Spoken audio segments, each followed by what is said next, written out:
Don't live below your means, expand your means. That's like a mantra for life if you think about it. Why would you spend your life cutting back, reducing your quality of life when it comes to finances and you're looking at your personal income and your personal expenses? You know, the old conventional wisdom is budget and cut back your expenses and live a diminished quality of life. But you soon learn you can instead expand your means because there's no limit to the income that you can create. You might only be able to have one job or maybe two jobs at most. But you know what the good news is? You can own as many apartment buildings as you want to. You can own as many vending machines as you want to. You can own as many rental single family homes as you possibly want to. And you're improving your quality of life all the while. Anyone listening is looking to live an extraordinary life through real estate. You need to make extraordinary decisions. I think it's good to have a healthy fear of normal.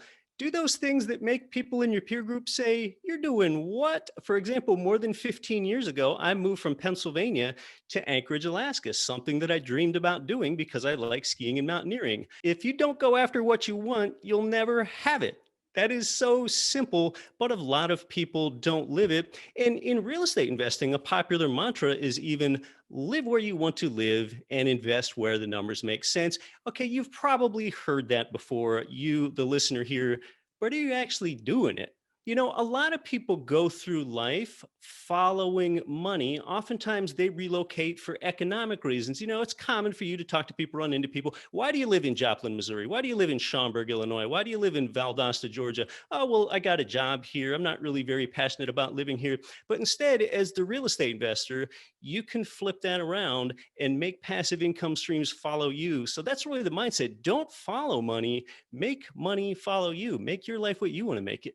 Delayed gratification is something that's overrated. For example, delayed gratification, that is so highly touted as a desirable thing, but some people get delayed gratification ingrained inside them so much that they sacrifice so much lifestyle that it just becomes a habit to delay gratification. And once you live a subpar quality of life, you're just never going to get that time back. It took Tesla 17 years until they started to make a profit. Did you realize that? From 2003 to 2020, it took them that long to make a profit. You, as a real estate investor without any formal education, without having to burn a bridge and leave your job and do something entrepreneurial, you can start being profitable in just 1 month when you buy right. It took Tesla 17 years. You got to think like a long-term investor. If you plan to be alive for the long term, which I sure hope you do, then you ought to invest for the long term as well. And part of the delayed gratification, and just the biggest thing, and this is so simple, is that your 401k, it just doesn't pay you anything. It's not designed to pay you a thing until you're between age 59 and a half and 70 and a half, and you must begin paying taxes on it on that time. So the 401k plan or its variations, 403b, 457 plan, IRAs, they aren't designed to give you the life that you want until you're older. So I just can't believe that people would set up their life that way. When you invest in real estate, you ought to have more appreciation over time because you're using leverage and you're getting that income stream. It should pay you well as you own it. This is why 401ks, though they're called tax deferral plans, what they really are, Garrett, is life deferral plans. In fact, I interviewed the guy that invented the 401k. I mean, the actual person that invented the 401k. His name is Ted Benna, Benna. I had him on the Get Rich Education podcast with me. He conceded that 401ks are just not working for people the way that they were intended to. And Ted Benna himself today is a passionate real estate investor. This is the actual man that invented the plan in the late 70s and early 80s. You're enjoying it as you go through it. So it's not, you're seeing the benefits sooner than the 401k. You just set and forget it. Next thing you know, you're 65 and now you can retire and enjoy it, right? versus here, you get the benefit earlier and you start that process. You're playing a different long game. What do most people do, or a lot of people do? The majority of Americans, they work for money and they really don't have much left over to invest. But middle class people, they might work an office job or something like that. They have some money left over that they put in something like a 401k plan. And what does a middle class person think? They think, hey, now this is great. I'm getting some of my money to work for me. Well, I'm here to tell you that's not enough. You're not going to live an outsized life and get financial freedom to buy the time to live the life you want to live and do the things you want to do. In fact, don't make the focus of investing getting your money to work for you. And a lot of people hear that and they're like, "What? What are you talking about?" It's that paradigm shift. You become wealthier when you ethically employ other people's money.